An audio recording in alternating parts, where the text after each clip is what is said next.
The paper they put in front of Verna Kessling on the last Sunday in March was 4 pages long, and the pen they set on top of it was one of the good ones from the bank in Halvers with the chain broken off, and Verna, who was 74 years old and had been signing her name on that same kitchen table since 1971. Understood before she had read a single line of it that her sons had rehearsed the order of the pages. They had put the friendly page on top. That is a thing you learn in a long life, that the order of the pages tells you more than the pages do, and the friendly page was the one that said the family farm would stay in the family. And the second page was the one that moved the farmhouse and the 240 acres of good bottom ground into Grant's name and Doyle's name as tenants in common. And the third page was the one that gave their mother in what the paper called consideration, and what everybody at that table knew was a tip, a life estate in the upstairs bedroom she already slept in. And 31 acres of the North Strip along the old rail bed, and a check for $2,900, and the fourth page was where she was to sign, and there was a little yellow tab arrow stuck to it, pointing the way you would point for someone who could not read. Verna Kessling could read. She had taught 4th grade in the Halver School for 11 years before she married Orrin and came out to this place, and she had kept the books of a working farm for 43 years, every hog receipt and every seed invoice and every note the bank ever wrote them, and she had a hand that could still make a ledger column look like something printed. And none of her children had ever quite absorbed the fact of it, because the woman who fries your eggs when you are 8 years old does not get to become, in your mind, a woman who understands a legal description. That was not cruelty in them. Exactly, it was worse than cruelty in a way, because cruelty at least pays attention. Grant sat across from her with his hands folded on the oilcloth, 49 years old, gone soft in the middle the way men do who sell crop insurance out of a storefront in Kearney, in a navy quarter zip pullover with a company logo over the heart and clean white sneakers he had not changed for the drive out, and he did the talking because he had always done the talking. Doyle sat at the end of the table with his coffee, 46, thinner and quieter, and the one who could not look at her while it was said, turning his cup a quarter turn and then another quarter turn, and Grant's wife Britt stood at the counter with her arms crossed and her phone face down beside the sugar, which is where a person stands when they mean to be able to say later that they were only in the room. And Grant said the sentence he had come to say, which was, "Mom, the ground has to be worked by somebody who is out here." And Verna said, "That is true." And Grant said, "And you cannot be running a place at your age." And Verna said, "That is also true." And Grant, encouraged by the second true, went on to the part he had not needed to say, which was that the North Strip was no loss to her because it was no good to anybody. It had not been broke to plow since before he was born. It was 31 acres of ragweed and cottonwood scrub and busted rail bed and a fence that was mostly a suggestion, and if she ever wanted to be shed of it, the county would probably take it for the taxes. And he laughed a little at his own joke. And Doyle did not laugh, and Britt did not laugh, and Verna Kessling looked at her oldest son across a table she had scrubbed every night of his childhood and said, mildly, "And what is the North Strip assessed at now?" And Grant said, "Mom?" And she said, "I am only asking." And Grant said, $40 an acre. If that, it is waste ground. And Verna nodded slowly, as though he had answered a different question than the one she asked, which he had. And then she picked up the good pen from the bank and she signed all 4 pages in her printed schoolteacher hand, Verna Louise Kessling, and she pushed the papers back across the oilcloth. She would think about that afterward, the small, satisfied straightening of Grant's shoulders when the pen stopped moving, the way he squared the pages and slid them into the envelope with the abstract company's name on it, and how relieved they all were that she had not made a scene, and how the relief made them generous. So that Grant said they would get the porch step fixed before summer, and Britt said she would send the grandkids out in June, and Doyle said nothing at all but got up and washed his own cup and hers, which was from Doyle an apology, and she took it as one. They were not villains. She wanted that clear in her own mind, and she kept it clear all the way through what came after. Because it is easier to be angry at a monster, and there is nothing useful on the other side of that anger. Her sons were two ordinary Midwestern men in their 40s who had decided somewhere in the 4 years since their father died that their mother had become a problem to be handled kindly. And once a person becomes a problem to be handled, you stop hearing anything they say as information. You hear it as weather.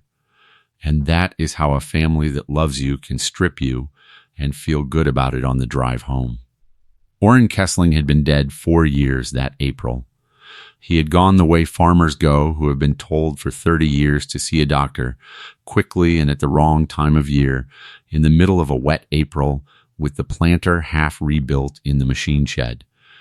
And Verna had finished the rebuild herself with the manual open on a nail keg because the neighbor who came to help had a bad hip and a worse temper, and she had put in that crop, 72 years old, on 9 hours of sleep across 4 days, and that was the last year the place had been farmed by a Kessling. After that, she had cash rented the bottom ground to the Prozac boys. And the checks came in March and October, and the boys were honest, and the years went by very quietly, and she had thought, in the way you think a thing without ever once saying it aloud, that the place would go on being hers to keep until it stopped being anybody's problem at all. And now the papers were in an envelope in a crop insurance man's briefcase headed for Kearney. And she had 31 acres of ragweed and a check for $2,900. And after they left, she stood at the sink a long while and watched Grant's white SUV go up the section road with its dust hanging in the low light.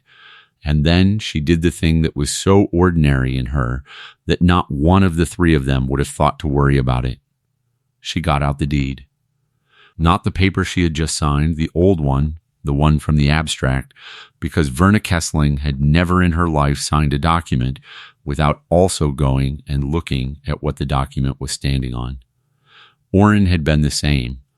The two of them had spent one entire winter reading the chain of title on this place, back to the patent. Not because they needed it, but because a farm on a winter night is very quiet, and the story of the ground is a story, and she knew exactly which drawer of the roll top the abstract lived in, and it came out heavy and cold, with its brown cardstock cover and its ribbon, and she carried it to the kitchen table where the 4 pages had been an hour before, and she put on her reading glasses. And she began at the front. It took her until 11 that night to get to the part that mattered, and she nearly missed it, because it was not in the part of a title chain where anybody looks. Everybody looks at the deeds. Nobody reads the exceptions and the appurtenances, the little dry paragraphs where a lawyer 60 years ago wrote down what came along with the land. And it was in an instrument recorded in 1979 in Book 81 at page 406 of the Bickle County Records. And what it was, Verna could see plainly once she had read it 3 times, was a quitclaim deed from the trustee of the bankrupt Nebraska Midland Railway to Orrin Kessling, dated the 9th of October 1979, conveying, for the sum of $100 and other good and valuable consideration, all right, title, and interest of the railway in and to the following, and then the list. And the list was the reason Verna Kessling sat very still at 11 o'clock at night in a farmhouse kitchen with the furnace clicking and her heart going like a girl's. It conveyed the abandoned spur track and roadbed running 1,400 feet north from the former main line to the loading site. It conveyed the timber loading platform and the concrete scale pit and the frame scale house standing thereon. It conveyed the water column and the wooden stock chute. And it conveyed And here the language went formal in the way old railroad lawyers went formal when they were disposing of something they did not want to talk about.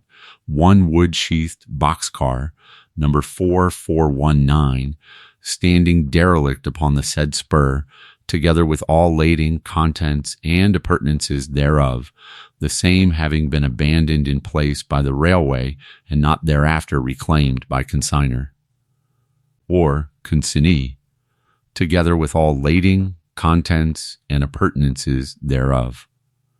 Verna read that line perhaps 40 times. She had lived on this farm for 43 years, and she had known that there was an old rail car in the cottonwoods at the north end. Everybody in the family knew it. It was a landmark the way a broken windmill is a landmark.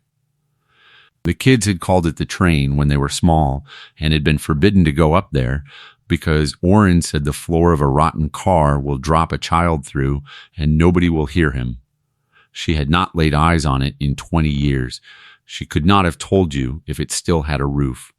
What she had never once in her life known was that it belonged to them, that it had been bought and paid for and recorded, that her husband had put $100 in a trustee's hand in 1979 and taken title to a railway car and everything that was in it, and had never mentioned it, and she sat with that in the quiet kitchen and understood, slowly and with something that was almost a laugh in it, exactly why.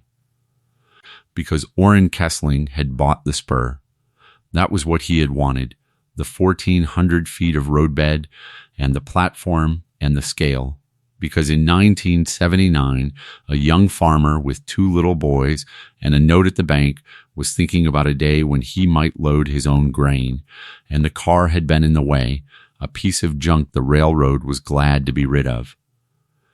And the lawyer had put it in the list the way you list the trash that comes with a farmstead. He had bought the spur and been given the car. He had never opened it. She would have known if he had, because Orrin could not keep a thing to himself for a day and a half, and there had been nothing in the man's whole life that would have stayed unsaid across a supper table for 40 years. He had bought 1,400 feet of gravel and a scale house he never used, and had thrown the car in with the fencing scrap in his own mind, and had never walked up there with a bar and looked, because a working farmer does not have an idle afternoon between April and December, and by December it is 30 degrees and the wind comes down that rail bed like it is still on schedule. Verna went to bed at 1 a.m. and did not sleep. She got up at 5, which was ordinary, and made the coffee, which was ordinary, and stood at the window looking north across ground that had stopped being hers 11 hours earlier, and at 7 she called Emil Przak. Emil was 68 and had rented her bottom ground for 4 years and had helped Orrin build the hog shed in 1986. And he came at 9 with his flatbed and a bar and a chainsaw and a thermos, and he did not ask her why, because there is a kind of neighbor who does not. And Verna Kessling put on Orrin's canvas barn coat over her cardigan and got up in the truck. And the two of them went north along the fence line in low gear through wet ruts with the meadowlarks going off the posts ahead of them, and they came at last to the north end of the strip where the cottonwoods had taken the old rail bed. It is a strange thing to see what a thicket does in 40 years. There was no seeing the car at all from the section road. That was the whole of why nobody had ever thought about it. There was only a wall of cottonwood and box elder and cane, 40 feet high and packed, and the rail bed running into it like a road into a wall. Emil cut for 2 hours. Verna dragged brush, 74 years old, in a wool cardigan under a canvas coat, and she would say later that it was the best 2 hours she had had since Orrin died, the saw going and the smell of green cottonwood and the sweat. And then Emil shut the saw off in the middle of a cut and stood up straight and said, "Verna," and she came up beside him and looked where he was looking. It was there. It stood on 8 feet of visible rail with the grass grown up through the ties and the cottonwoods leaning in over the top of it, a wooden boxcar, 40 feet of it, with its sheathing gone silver, and its roof sagged in one place at the far end, but whole, and on the side of it, still legible under 60 years of weather, the lettering, big and blocky and faded to the color of old bone. Nebraska Midland, and under that the number 4419, and under that in smaller letters the capacity in pounds, and the two doors on the near side were shut.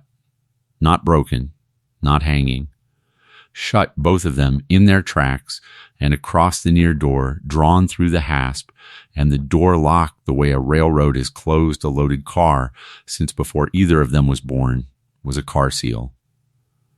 A flat metal strap with a lead head crimped on it, and it was intact, and Emil Prozac said, in a voice that had gone strange, "Verna, that car is sealed," and Verna Kessling said, "I know it," and neither of them moved for a good long while.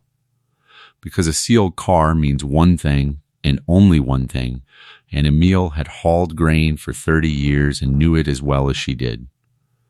A railroad does not seal an empty car. You seal a car when it is loaded at the origin, and the seal is broken by the consignee at the other end, and the number of the seal goes on the waybill, and if a car comes in with its seal intact, the load inside it is the load that was put in it, and that is the whole reason the seal exists. It is a promise in lead that nothing has come out. Verna went up to it.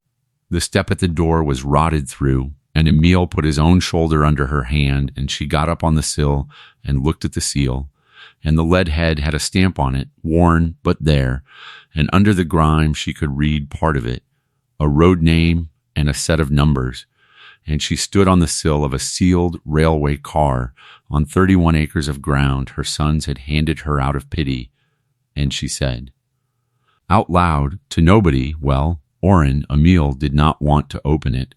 He said the floor might be gone, and he said the doors might have swelled in the tracks and would want a jack, and he said, in a lower voice, that she ought to think about whether she wanted to know today or tomorrow, which was the kindest thing anybody said to her that whole spring. And Verna thought about it for the length of time it takes to breathe twice and said, today, it took the two of them 40 minutes and the bottle jack out of Emil's truck box. He cut the seal with a bolt cutter and put the lead head and the strap in his shirt pocket without being asked, which she would remember, because that is a man who has already understood that a thing might have to be proved later. The door lock came back hard and then gave. The door itself had swelled and settled, and they worked it with the bar an inch at a time. And the whole car groaned when it moved, a deep, hollow protest out of 40 feet of dry wood, and then the door slid 2 feet and stuck on a bent hanger, and stopped, and the light of a bright March morning went into a railway car for the first time since the summer of 1968. Verna Kessling put her head into the gap. There was dust hanging in the shaft of light, and under the dust the smell of dry wood and grease and paper, and her eyes took a moment, and then she saw, standing in ordered rows the whole length of the car and stacked to the height of a man, crates, wooden crates, hundreds of them, banded with steel strapping, stenciled in black paint. Every one of them square to the next the way freight, is loaded by men who did it all day, every day, packed from the far bulkhead to within 4 feet of the door, and on the nearest crate, at her eye level, in the stencil of a factory that had been gone for 50 years, she could read 3 lines, and the third line was an address, and the address was a town 12 miles away. Tolliver Implement Company, it said, and under that, Havers, Neber, and under that, do not break bands until final destination. Emil Prozac got up on the sill behind her and looked over her shoulder for a long moment, and then said the only thing there was to say, which was, that is Ray Tolliver's place, and Verna said, Ray Tolliver's been dead since I was teaching school, and Emil said 1968, and the two of them looked at each other in the dusty light, in each of them, in their own way. Began to understand the size of the thing they were standing in the door of. Verna did not go in. That was the school teacher and the farm bookkeeper in her both at once, and it may have been the single most consequential decision she made in the whole business, because she had already thought 2 steps ahead to a room with lawyers in it, and she said, Emil, "We are not setting foot in that car until I have somebody here to say what we found and when." Emil, who had spent his life around men who would have been in there with a pry bar and a flashlight before the dust settled, looked at her with new respect and said, "Who do you want?" And Verna Kessling said, "The county." She meant the assessor, and she meant it for the reason that would look afterward like foresight, and was really only the habit of a woman who had kept books for 43 years. That when a thing of value appears on your ground, you go to the county before the county comes to you, because the difference between those 2 visits is the difference between a citizen and a suspect. But it was Saturday, and the courthouse in Halvers is open Monday through Thursday.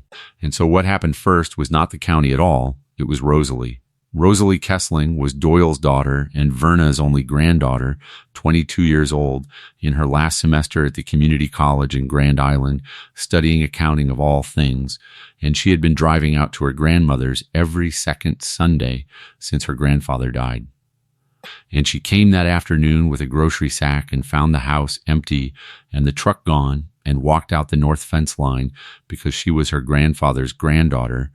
And she came up the cut rail bed in the late sun and found an old woman and an old man sitting on a rotten loading platform in front of a 60-foot wall of silver wood with its door 2 feet open, drinking coffee out of a thermos lid.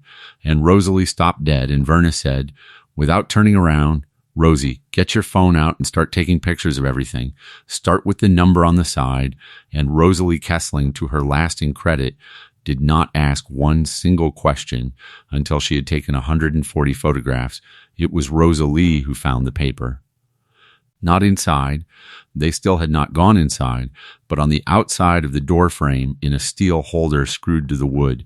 The ordinary route card holder that every freight car in America carried, and in it, warped and gray and stuck to the glass of its own little window, a card, and Rosalie worked it out with the edge of a car key, and it came free in 3 pieces. And they laid the pieces on the flat of the platform and read them in the low sun. It was a waybill card. It gave the car number 4419, and it gave the origin, a factory town in Illinois, and it gave the date, the 22nd of August 1968, and it gave the consignee, Tolliver Implement Company, Halvers, Nebraska, and it gave the routing. And it gave the contents in the flat abbreviated shorthand of a freight clerk, and Verna read that line out loud twice, and then took off her glasses and cleaned them on her cardigan and put them back on and read it a 3rd time. Farm implements and repair parts, crated, it said, 141 pieces, value declared. And there was a number after that which the water had taken. Now the sensible reader is already asking the question Verna Kessling asked herself that same evening at her own kitchen table, which is, how does a loaded rail car simply stop and stay stopped for 58 years? And the answer, when it came, was not a mystery at all. It was a small, ordinary American tragedy of a kind that happened in 10,000 towns and got written up in none of them. We found it in 4 hours on a library computer in Halvers on the following Tuesday, and Rosalie found the rest of it that same week in the newspaper scans, and between them, they had the whole shape of it. Raymond Tolliver had sold implements in Halvers for 31 years. On the corner across from the elevator, and in the spring of 1968, he had done what a hopeful man does. He had taken on a second line, a full dealer stock, the whole opening order, tractors and cultivators and mowers and a wall of repair parts, all of it shipped in one car on 90-day terms.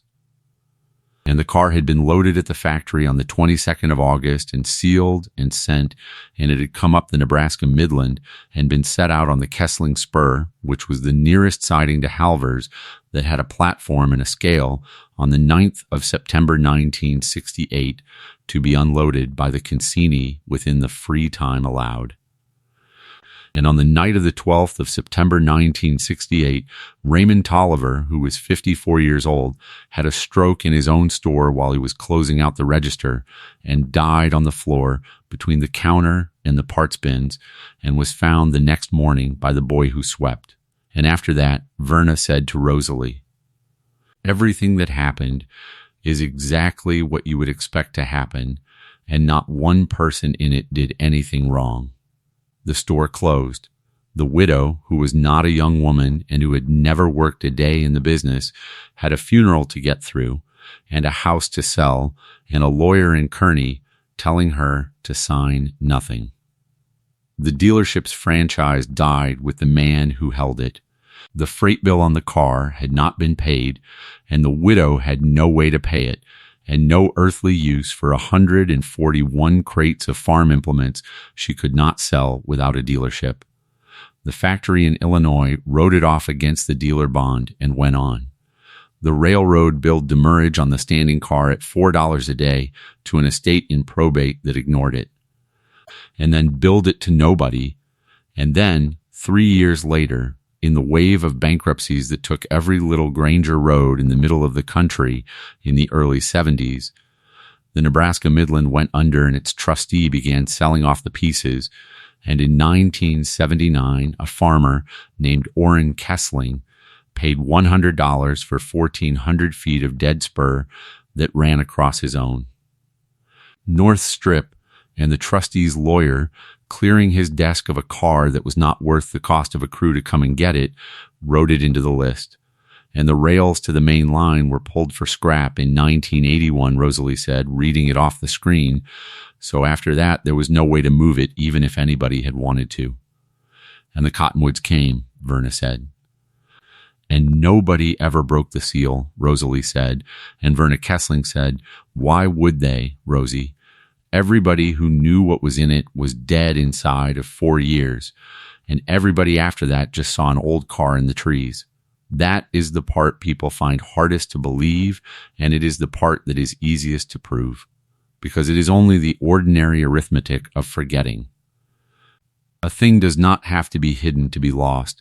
It only has to be boring for long enough, and there is nothing in this world more boring than a rail car in a fence line, and so 141 crates of brand new 1968 farm machinery stood 12 miles from the town it had been sold to, in the dark, in the dry, on 8 feet of rail, while 2 generations of the family that owned it drove past on the section road twice a day and called it the train.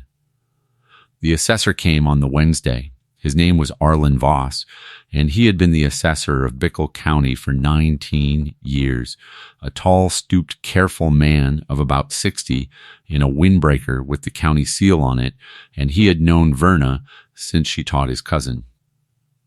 And he came out because she had called the office and said, in the voice of a woman who is not going to be talked out of anything, "Arlen, I need you to come out to my North Strip and look at some improvements."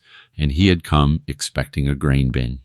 He stood in front of that car for a full minute without saying anything. Then he said, "Verna, is that sealed?" And Verna said, "It was until Saturday, and here is the seal." And Emil put it in his hand, and Arlen Voss turned the flat lead head over twice in his fingers and looked at the stamp on it and said, quietly, "Oh my."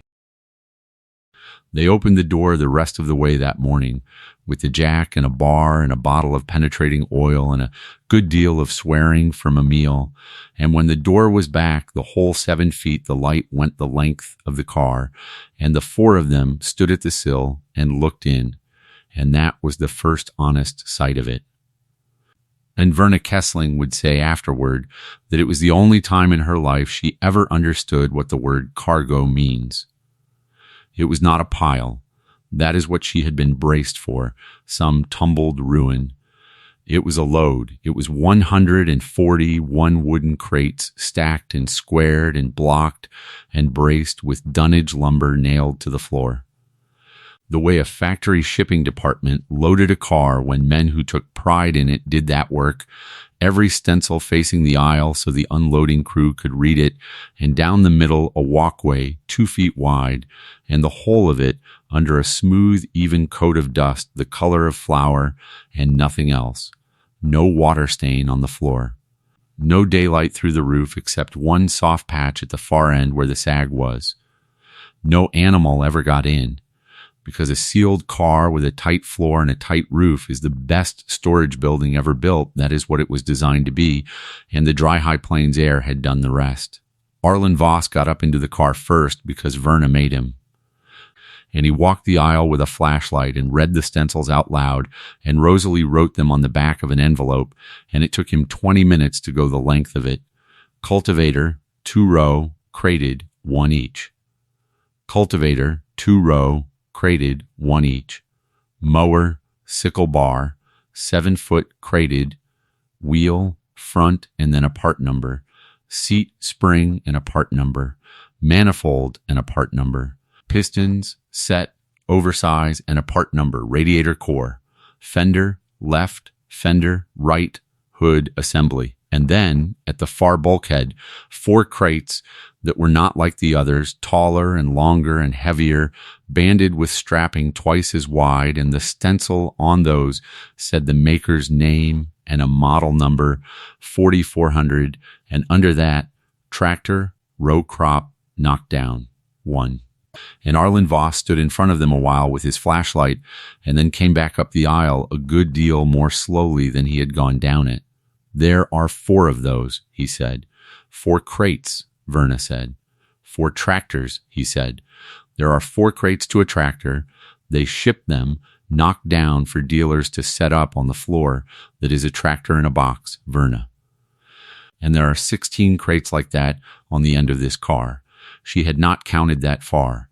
She went and counted, and there were 16, and there were 4 tractors, brand new, never fueled, never started, never rained on, sitting in a box in the dark since Lyndon Johnson was president, 12 miles from the man who bought them and never got to see them come.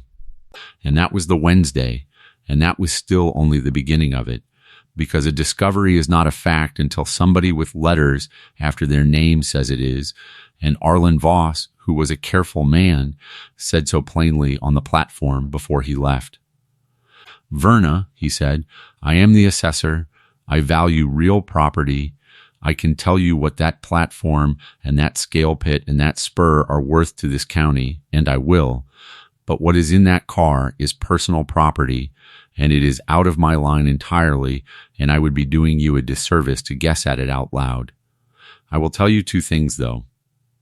One is that I have been in this office 19 years, and I have never once had to write a line item for a sealed 1968 freight car and its lading, and I am going to have to call the state. And the other is, Verna, do not let one crate off that ground until somebody who knows this market has looked at every single one of them, because I am not qualified to tell you what you have. But I have been to enough farm auctions in this county to know what a crowd looks like when a piece of new old stock iron comes out of a shed, and honey, that is a whole car of it. He put his hat on and went to his county pickup and then came back, because he had thought of the thing that was going to matter more than anything he had said so far, and he said, 1 more, that deed. The one your husband got in 79. Where is it? And Verna said, in the abstract, book 81, page 406. And Arlen Voss said, and where is the abstract? And Verna said, on my kitchen table. And Arlen Voss said, get a certified copy from the Register of Deeds tomorrow and get 3 and put one in a bank box. And I am telling you that as a friend of your husband's and not as an officer of this county. It cost her $11. She got the 3 copies on the Thursday morning, and the woman behind the counter, who was named Dot Farron and who had been recording instruments in that courthouse for 26 years, ran the book out and made the copies, and then stopped with her hand flat on the page reading and said, Verna, is this the car up in your cottonwoods? And Verna said it was. And Dot Farron read the appurtenance clause the way a title clerk reads, which is with her lips moving slightly. And then she looked up over her glasses and said the sentence that Verna Kessling would repeat to herself perhaps 1,000 times in the following 2 months, and would eventually repeat in a room with her sons in it. Dot Farron said, "This conveyed with the strip." And Verna said, "Say that again." And Dot Farron said, "The 79 quitclaim ran to the strip. Honey, look at the legal. The trustee conveyed it as an appurtenance to the North 31. That is how they wrote railroad conveyances. The improvements and the rolling stock ride with the described tract. So whoever owns the North 31 owns that car and everything in it. And," she said. And she turned the certified copy around on the counter so it faced Verna like a card being dealt, and whoever drew up the deeds you all signed on Sunday put the North 31 in your name, Verna, in your name alone. And Verna Kessling stood in a county courthouse hallway with the March light coming in the tall windows and $11 worth of paper in her hand, and did not smile. Because she was not, in fact, a woman who took pleasure in that kind of thing, but something in her chest turned over slowly like a page, and what she said at last was, "Dot, does the abstract company that drew those deeds keep the searcher's notes?" And Dot Farron said, "They do." And Verna said, "I would like to know how far back their searcher read." The answer to that question, when it came 6 weeks later, was as plain as everything else in this story, and just as human. The abstract company in Kearney that Grant Kessling had hired to draw the family transfer had done exactly what it was paid to do, which was a 40-year search.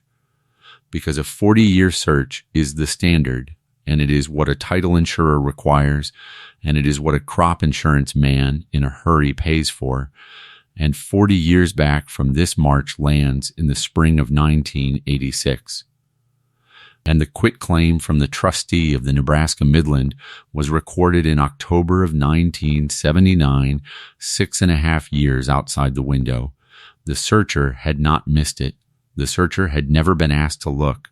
And the legal description of the North 31 that went into the deed Verna signed had been copied, word for word, comma for comma, out of the last conveyance in the chain, which is what every drafter in the country does, and that description carried the words together with all improvements and appurtenances thereunto belonging, because it always had, because that is boilerplate, and boilerplate is what a hurried man's eye slides over on a Sunday afternoon at his mother's kitchen table. Grant Kessling had not been robbed. Grant Kessling had written down, in his own transaction, in language he had paid a company to prepare, that his mother was to have the North Strip and everything that belonged to it, and had believed with his whole heart that what belonged to it was ragweed. Meanwhile, there was work, and Verna Kessling did it the way she had done the books, one line at a time. She hired nobody she could not afford. Emil Prozac came on his own time and would not take $1, and eventually took a promise of the first cutting off the meadow, and Rosalie came out every weekend and 2 evenings a week, and drove back to Grand Island at midnight, and the three of them, with a borrowed generator and a string of shop lights and a stack of legal pads, cataloged a 1968 freight car. It took them 19 days. They did not open a single crate. That was Verna's rule, and she never once bent it, because the whole value of the thing, she understood before anybody told her, was that nobody had opened them, that the bands were on and the stencils were legible and the factory nails were unpulled, and a crate is worth one price closed and another price open, and the difference between those prices was, in the end, a great deal of money. So they photographed every crate, all 6 faces where a face could be reached, with a tape measure laid alongside and a numbered card. And Rosalie built a spreadsheet because she was an accounting student, and it was the first spreadsheet of her professional life, and it eventually ran to 141 rows and 11 columns. And Verna wrote the longhand ledger in a marbled composition book in her printed schoolteacher hand, because a spreadsheet is a file, and a file can be changed, and a ledger in ink cannot. And every night she carried the composition book back to the house and put it in the roll top, and every night she thought about the fact that the man who had taught her to keep a record that way had been dead 4 years and had never once looked inside the thing he owned. Word got out, of course. Word got out the way it does in a county of 4,000 people, which is not gradually. Emil told his brother, and Dot Farron told exactly one person, and that person told the whole of the Methodist Church, and Arlen Voss had to write to the state property tax administrator, and a state office is a colander. And by the middle of April, there were 3 pickups a day slowing at the end of Verna Kessling's lane, and a man from a railroad museum in Iowa called her at 7 in the morning, and by the end of April, there was a young woman from the Grand Island paper standing in her kitchen, and Verna, who had spent her whole life in a town where a woman who liked attention was the worst thing a woman could. B made the second consequential decision of the business. She let them come, not into the car. She had Emil build a rail fence 20 feet out from the doors, and she never once let a stranger inside, but she stood on that loading platform on Saturday afternoons in her cardigan, and she told the story to whoever had driven out: the Tolliver stroke, the free time, the widow, the trustee. The $100 her husband paid, the cottonwoods, and people drove from 3 counties to hear it, and it was the making of the whole thing, and here is why, and it is worth saying plainly because it is the part that had nothing to do with luck. A hidden thing is worth what one buyer will pay for it in private. A known thing is worth what a room full of buyers will pay for it in public. Verna Kessling, who had never sold anything in her life but hogs and eggs, understood by instinct that the moment the world knew what stood in her cottonwoods, nobody could ever again offer her a quiet price for it. And she gave the story away for free to every soul who asked, and the story went across the country in 6 weeks. And by June, there was not an auctioneer, a collector, a museum, or a restorer in the middle third of the United States who had not seen a photograph of a wooden boxcar in a Nebraska fence line with its door open and its crates stacked square. The appraiser came in the 2nd week of May. His name was Dorsey Lamb, and he came up from a Kansas City auction house that had been selling agricultural iron since before Verna was born. And he was a heavy, soft-spoken man of about 55 in a good jacket and bad boots, and he had flown into Grand Island and driven out, and he walked the length of the aisle in that car with a flashlight and a clipboard and did not say one word for 50 minutes, and Verna, standing at the door with her arms folded in her cardigan, let him not say it. When he came out, he sat down on the edge of the platform with his legs hanging off, which is not what a man from a Kansas City auction house does in a good jacket, and he said, "Ma'am, may I ask you something before I say anything else?" And Verna said, "Ask it." And Dorsey Lamb said, "Has anybody offered to buy this car from you as it stands, contents and all, one price, take it away?" And Verna said, "4 so far." And he said, "What did the highest one say?" And she told him, and Dorsey Lamb looked out at the cottonwoods for a moment and said, "Well," and Verna said, "Say it plain, Mr. Lamb. I am 74, and I have not got the patience for the other way." And he said, plainly then, "That man was trying to buy you for about a fifth." He wiped his hands on his knees. "Ma'am," he said, "I have been doing this 31 years, and I have handled 2 barn finds that made the national magazines, and I have never seen, and I do not expect to see again, a sealed factory shipment in the original car. Do you understand what you have? It is not the tractors. The tractors are the headline, and they are wonderful, and I will get to them. It is that this is a complete dealer's opening stock, intact, crated, with the waybill, the seal, the car, the siding, and a documented reason it stopped, and every single piece of it authenticates every other piece of it, and that is a thing that essentially does not exist. Restorers pay for parts, collectors pay for machines, but museums and universities and 3 or 4 private collections I could name pay for a complete and provable moment in time, and there is not another one of these on this continent. And then he said the sentence that Rosalie wrote down on the back of her hand because she had nothing else. He said, "Ma'am, the crates are worth more than the iron." And he explained it, and it was the thing Verna had already half known in the way she had known about the pages. A new old stock fender in a crate is a fender. A new old stock fender in a crate, in a sealed car, with a waybill that names the dealer who ordered it, and a newspaper clipping about the night he died on the floor of his store, is a story, and the world does not bid on iron. It bids on stories, and it bids hard. He would not give a number that day. He said he would not insult her with one, that a load like this had to be cataloged lot by lot and researched, and that his firm would want to do it properly, and he asked whether he could bring 2 colleagues in June, and Verna said he could, and then he stood and brushed off his good jacket and said, "One thing more. Ma'am, and I would say this if I never got the consignment, do not sell that car." And Verna said, "The freight car." And Dorsey Lamb said, "The freight car." Wood-sheathed cars of that road, in that condition, standing on their own original spur, on the ground where they were set out with the story attached, that is not a piece of rolling stock anymore. That is a monument. And if you sell it to a museum, it goes on a lowboy and becomes an exhibit in Iowa. And if you keep it, it stays what it is. And I have a feeling about you, ma'am, that keeping it is more your line. And Verna Kessling, 74 years old, in a cardigan darned at both elbows, said, "Mr. Lamb, I have not decided one thing yet, except that nobody is taking one crate off this ground until I know what every one of them is." And Dorsey Lamb laughed for the first time all afternoon and said, "Ma'am, you would have done very well in my business."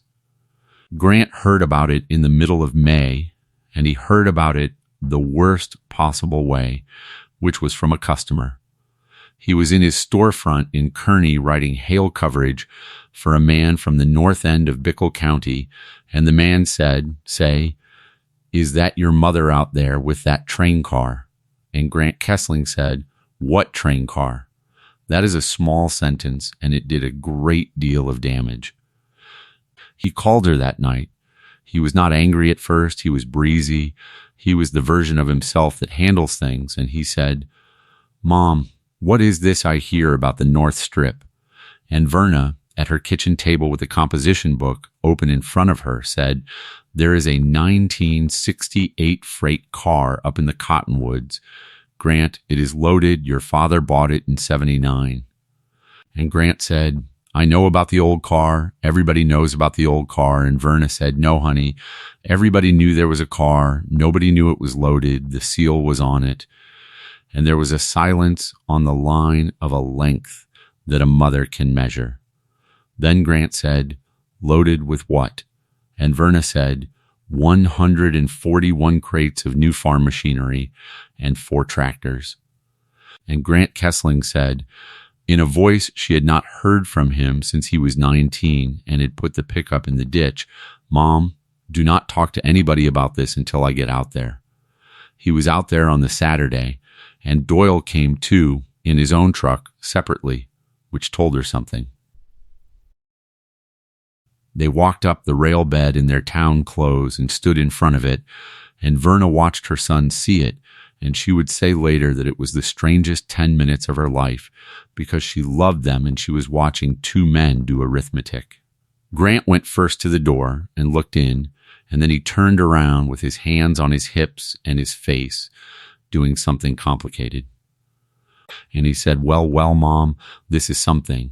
And then he said, we are going to need to get this appraised properly and get it insured, and there is going to be a tax issue, and we should sit down as a family. And Verna Kessling said, gently, Grant.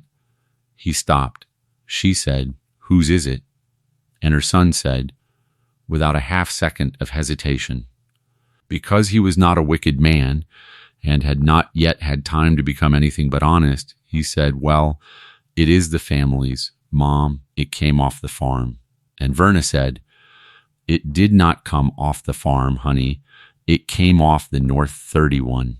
And Grant Kessling stood in front of a sealed freight car on a piece of ground he had signed away out of pity 8 weeks earlier. And Verna watched the exact moment the sentence he had said in her kitchen came back on him. 31 acres of ragweed, the county would take it for the taxes, and his face went white in a way she had only seen once before, at his father's graveside, and Doyle at the back, who had not said one word, made a sound that was almost a laugh and put his hand over his mouth. It got ugly for about 3 weeks after that, and Verna Kessling has never pretended otherwise. There was a lawyer in Kearney who wrote her a letter using the words mutual mistake and unjust enrichment. And there was a Sunday when Britt cried in her kitchen and said things about how the grandchildren would have felt if they knew. And there was a phone call at 11 at night in which Grant, who had been drinking, which he did not do, said the thing that a son says only once, which was that his father would have known what to do with it and that she was going to give it away to strangers out of spite. And Verna Kessling, standing at her own sink in the dark, said, "Grant Allen, your father is the reason it is mine. He bought it, and he recorded it, and he told me nothing. And you did not read what you wrote, and I will not be spoken to in my own house at 11 at night. Good night," and hung up and then sat down on the kitchen chair and shook for 10 minutes. She got a lawyer of her own.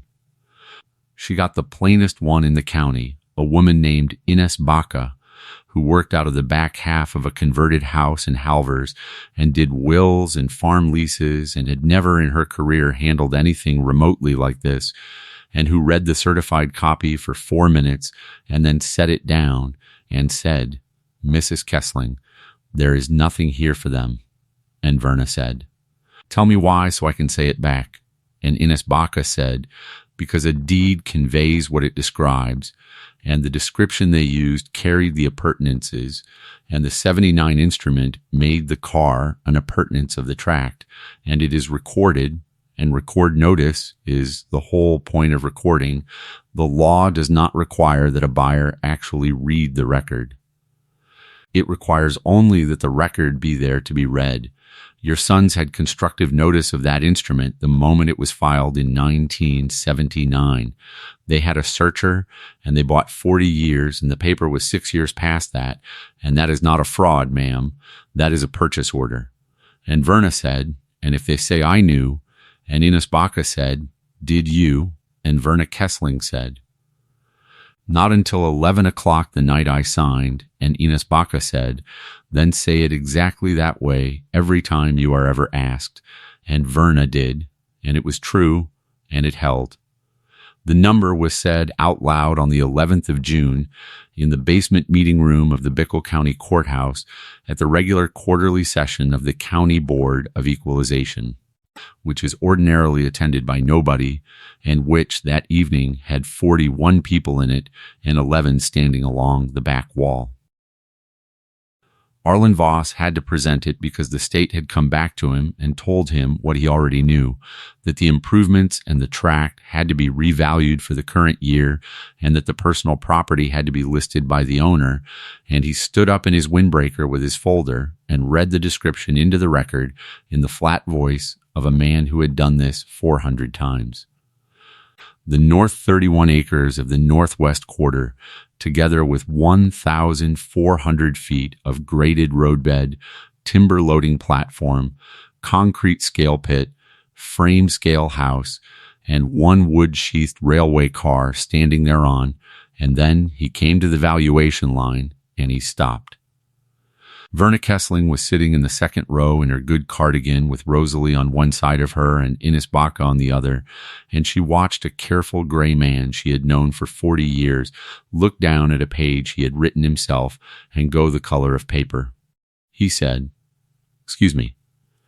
He took a drink of water. Then Arlen Voss said, for the record, the assessed value of the described tract with improvements, $406,000, and the room, which had been quiet, made a sound like a held breath being let go, because $406,000 was more than any farmstead in that township had sold for in 2 years, and this was 31 acres of ragweed. And a man in the back said, on the strip, out loud. And the chairman had to tap the table.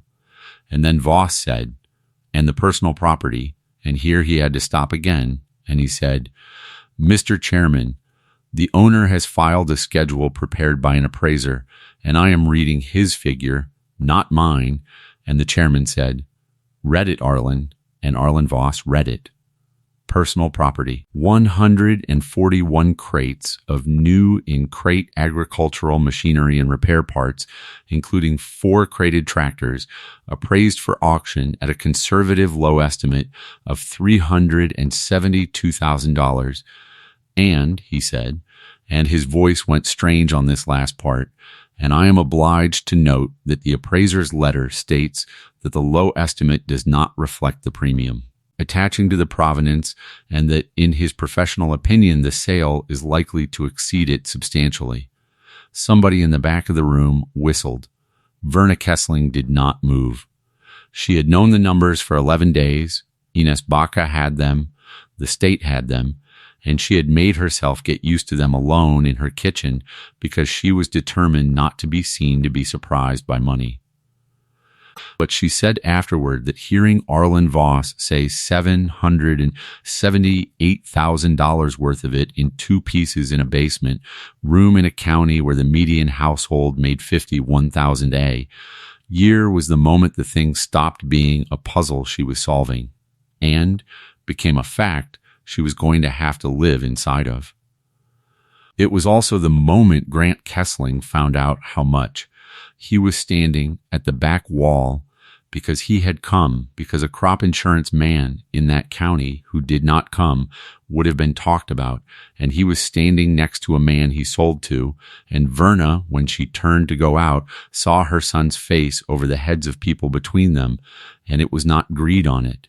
She had braced for greed.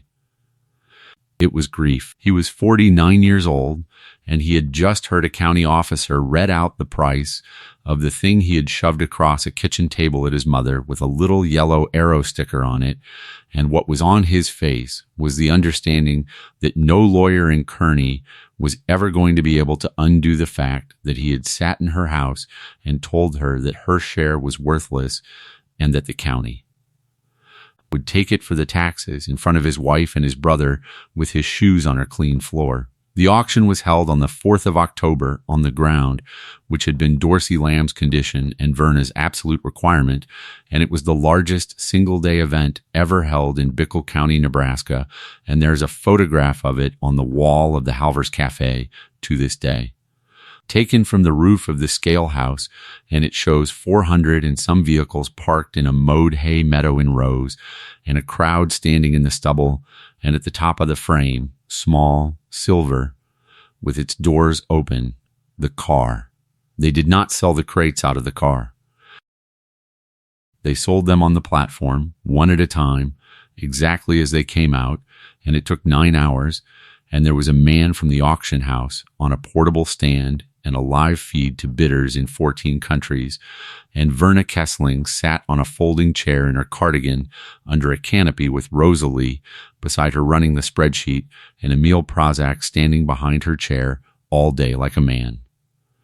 Guarding a bank, and she watched the whole of a dead man's last hopeful order go out into the world one crate at a time. A crated 2-row cultivator, still banded, brought $19,000. A crate of new old stock fenders and hood assemblies brought $31,000 to a restorer in Pennsylvania who bid by phone and never saw it. The parts, the small dull crates of pistons and radiator cores and spring seats that Verna had privately thought would bring nothing, went in lots to men who had spent their lives hunting one of a thing and were suddenly looking at a shelf of them, and they went hard. And it was that middle, unglamorous 4 hours that made the day, exactly as Dorsey Lamb had said it would.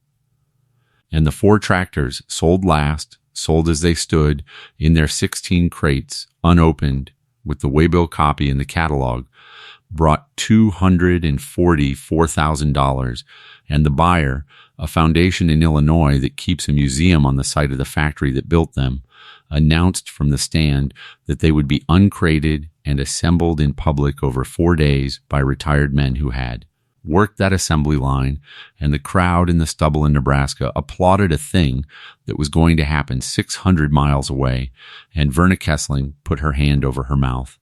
The gross was $961,000. After the house's commission and the taxes and Ines Baca's very reasonable bill, Verna Kessling, 74 years old, widow, retired 4th grade teacher. Keeper of 43 years of farm ledgers, holder of a life estate in one upstairs bedroom, had $641,000 and a freight car. She did not sell the car. She had known that since the day in May when Dorsey Lamb told her not to, and by October she had a better reason than his. She put the whole North 31.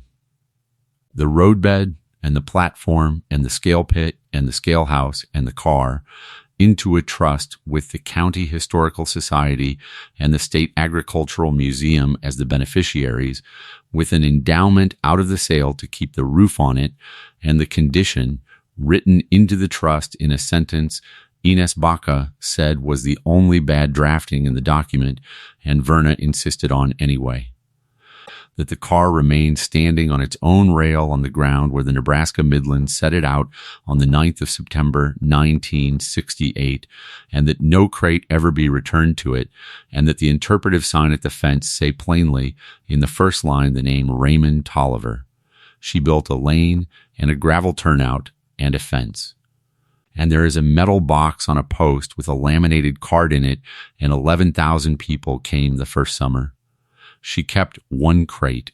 It is the smallest one, a wooden box the size of a bread box, and the stencil on it says the part number for a spring seat, and it sits unopened in the front room of the farmhouse on a table by the north window. And she has told several reporters and 1 television crew that she has no intention of ever opening it, and that they may make of that whatever they like. What she did with the money is the part of this story that people argue about, and she has never once defended it. She paid off nothing because she owed nothing.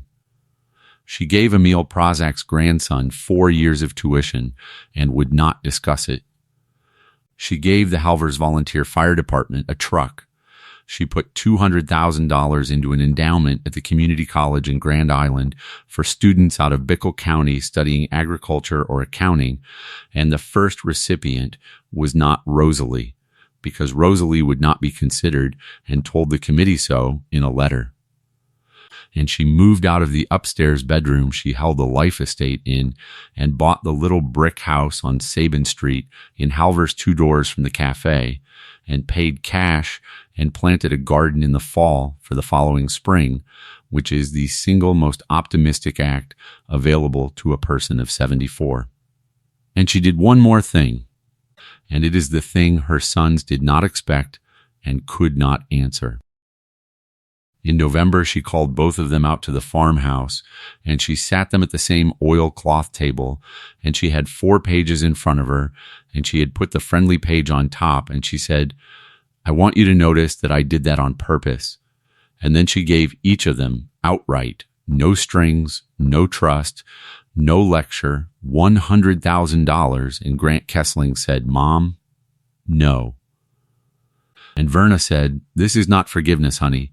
Forgiveness is free, and you have had that since April. This is arithmetic. Your father bought that spur with money that came off this ground, and half of the work that made that money was mine, and the other half was his, and you 2 carried 5-gallon buckets across this yard from the time you were 7 years old. And I am not going to sit in a brick house in town at the end of my life pretending that 31 acres made itself worth $600,000 all by itself, and I would rather hand you this while I am alive and can see your faces than have you open an envelope about it." And then she said the only hard sentence she said in the whole 8 months. And she said it quietly, and she looked at Grant when she said it. She said, and I want you both to hear the next part, because it is the only thing I want out of this. What you did in March was not the money. I would have signed that place over to you boys in a heartbeat if you had asked me at this table like a grown man asks his mother. What you did was decide before you came that I would not understand it, and you brought the papers in an order, and you put a sticker on the page. Do not ever do that to another person, either one of you, not to me, and not to your own children, and not to a customer. That is all. Now, Doyle, hand me that pie. Doyle Kessling is the one who comes out now. He comes every second Sunday, and he brings his own coffee because he does not care for hers, and he has never once talked about the money. And it was Doyle, not Grant, who spent 11 days of his own vacation that first summer helping build the fence around the platform, and who mows the interpretive turnout every 10 days without being asked and without telling anybody. And Verna found out about it in the second year from the man who runs the mower shop. Grant took longer. Grant took a year and a half. What broke it in the end was that the County Historical Society asked Verna to speak at the dedication of the sign in the spring, and she said she would only do it if her son introduced her, and she meant Grant. And she told him so on the telephone and gave him no way out of it, and Grant Kessling stood in a mowed hay meadow in front of 200 people and a silver freight car and introduced his mother. And he had written it out and he read it, and the part everybody remembers is the middle, where he said, "My mother taught 4th grade in the school 2 blocks from here, and then kept the books of this." Farm for 43 years, and in March of last year I sat at her table and explained to her what a legal description was, and he stopped there a moment longer than he had meant to, and then said, "I am the one who did not read it, and I would like everybody here to know that she never once said so to a single soul in this county." And it was true. She never had. Every reporter who came out that year went away with the story of the seal and the stroke and the cottonwoods, and not one of them ever got a word out of Verna Kessling about how the North 31 came to be hers, beyond the sentence she used every single time, which was, "My sons and I divided the place in March, and the strip came to me." Raymond Tolliver's name is the first line on the sign, and under it is the date he died, and under that is one sentence that Verna wrote and rewrote 11 times, which reads, "He ordered these goods in the spring of 1968, believing in a good year, and they arrived, and he did not live to open them, and they waited here for 58 years. There is a photograph of him on the sign, the only one anybody could find, out of the newspaper, a heavy man in shirt sleeves standing in front of a store with his hands at his sides, squinting. His widow died in 1991. There were no children.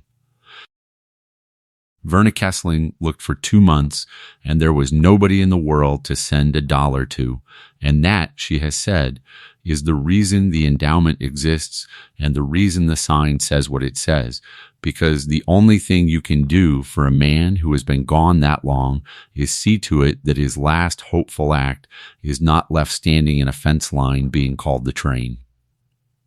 She is 76 now. She keeps the ledger still, the marbled composition book with the 141 entries in her printed hand, and it is in a case in the little museum room the Historical Society built in the old scale house, open to the page where the 4th tractor crate is entered, and she goes out in the summer on Saturday afternoons in her cardigan and stands at the fence and answers questions. From people from Ohio and Oregon and once from Denmark, and the question she gets most often is the one you would expect, which is, weren't you afraid to open it? And her answer is always the same, and it is the closest she has ever come to saying the whole thing out loud. She says, "Honey, I was 74 years old, and I had just been handed the piece nobody wanted." There is not a great deal that can frighten a woman on the same afternoon that happens. If you have stayed with me all the way out to that fence line, thank you. It means more than you know. Most of you are listening in a quiet house with the lights low, and I would like you to sit with the one thing in this that I cannot put down. Orrin Kessling bought a dead railroad spur for $100 in 1979 and got a loaded freight car thrown in on the list. And he never opened it. And he died without knowing, and every good thing that came out of this came out of a man's ordinary paperwork being kept in a drawer for 47 years by a woman who read it. Not a treasure map, not a secret. A recorded deed in Book 81 at page 406 of a county courthouse in Nebraska, sitting in the daylight the entire time, available to anybody in the world who cared to walk in and ask for it, including the two men who signed it away because they were certain there was nothing in it worth their afternoon. So the question I would honestly like you to sit with tonight is this one. What is in your own Book 81? What paper is in the drawer in your house or your mother's house that everybody in the family has agreed for 30 years is only the old stuff? And when is the last time anybody actually read it to the end? And the harder question underneath it, the one I keep coming back to, if somebody handed you the worthless piece, would you be the kind of person who took it as an insult or the kind who took it home and got out a magnifying glass? Next time on this channel, a widow of 68 is left a 60-foot concrete grain silo her brother-in-law called the useless tower, and the county road crew that comes to condemn it discovers the reason it was never emptied. Subscribe so you are standing there when they open the chute. It is nearly November in Bickle County now, and cold, and the cottonwoods are bare over the old rail bed, and out on the North 31, an interpretive sign stands in a mowed turnout in front of 40 feet of silver wooden boxcar, with its doors open to the weather and its stencil still legible. And every so often a car slows on the section road, and somebody gets out to read a stranger's name in the last of the light, which is all that anybody wanted in 1968 or now.